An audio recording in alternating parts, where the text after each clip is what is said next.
জনদুর্ভোগ সৃষ্টি করে অবশ্যই উইপেন নিয়ে এই সমাবেশ থাকবে না।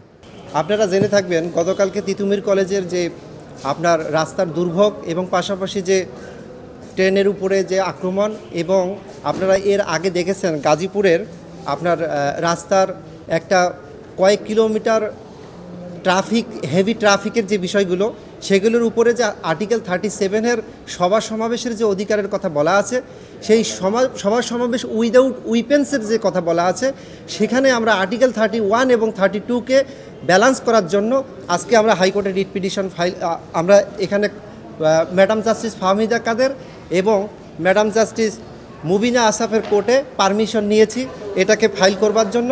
এখানে আমরা ফাইল করেছি আর্টিকেল 31 এবং 32, যেটা রাইট টু লাইফ, যে রাইট টু লাইফ 37-এর উপরে ব্যালেন্স করার জন্য, এবং 37 এইখানে এইরকম কোনো ভায়োলেট করে না যে 31 এবং আর্টিকেল 32-কে ভায়োলেট করে, রাইট টু লাইফকে ভায়োলেট করে সমাবেশ করার জন্য।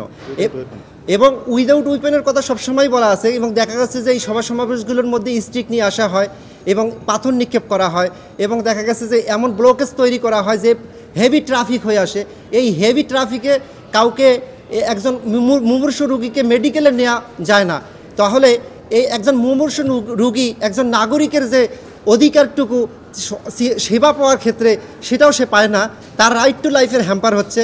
এবং এবং এখানে যে ব্লকেজটা হচ্ছে, সেই ব্লকেজটা আর্টিকেল 37-এর ভায়োলেট কিনা সেই বিষয়ে আমরা এই রিট পিটিশনটা ফাইল করেছি।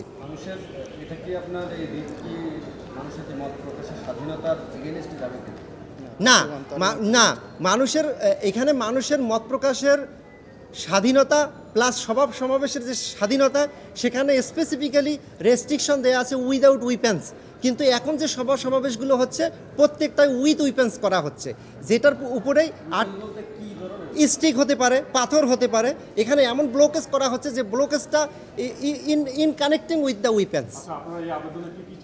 আমরা আবেদন চেয়েছি যে হেভি ট্রাফিক থেকে টু অ্যাভয়েড, এখানে আপনি 37টাকে আমরা এখানে এস্টাবলিশ করেছি যেন হেভি ট্রাফিক না হয় ঢাকা শহরে, এক মানুষ স্মুথলি মুভ করতে পারে।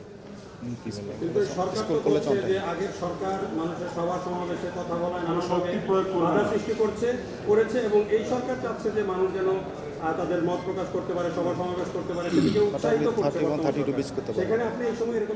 জি জি জি, আপনি দেখবেন যে আর্টিকেল 31 এবং 32-র যে রাইট টু লাইফ, যে এখানে কোনো রাইট টু লাইফকে হ্যাম্পার করে, ভায়োলেট করে আপনি 37 আসেনি, 37 আসছে ইটসেলফ 37, সে মত প্রকাশের স্বাধীনতার কথা বলছে, কিন্তু কোনো একজন নাগরিকের তার রাইট টু লাইফকে হ্যাম্পার করে নয়, ভায়োলেট করে নয়। বাংলাদেশে কি এরকম কোনো ঘটনা আছে যে কারো না কারো চলাচলে বিঘ্ন সৃষ্টি না করে কেউ সভা সমাবেশ করতে পেরেছে এখন পর্যন্ত?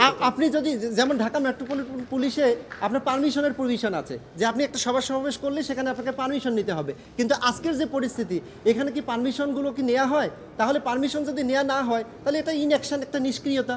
তাহলে নিষ্ক্রিয়তার কারণে নাগরিকরা সাফার কেন করবে? আপনাকে ইলেকশনে চ্যালেঞ্জ করেছেন? জি, চ্যালেঞ্জ মানে কোন কোর্টে করেছেন এবং কবে শুনানি হবে? এইটা জি, আমরা রিট পিটিশন ফাইল অলরেডি আমরা অনুমতি পেয়েছি, আগামী রোববারে ফাইল হবে, শুনানির জন্য এটা অপেক্ষমান থাকবে। আমরা চেয়েছি এখানে নিষ্ক্রিয়তা কেন হবে না, এই যে ঢাকা শহরের যে পুরো ট্রাফিক জ্যাম, এবং নাগরিকরা স্মুথলি মুভ করতে পারবে, তাদের যে প্রয়োজন সেই প্রয়োজনটাকে সে কাভার করতে পারবে। সভা সমাবেশ যেন না করে, না, সভা সমাবেশ থাকবে, সমাবেশ আর্টিকেল 37-এর যে সমাবেশ সেটা থাকবে। জনদুর্ভোগ সৃষ্টি করে অবশ্যই উইপেন নিয়ে এই সমাবেশ থাকবে না।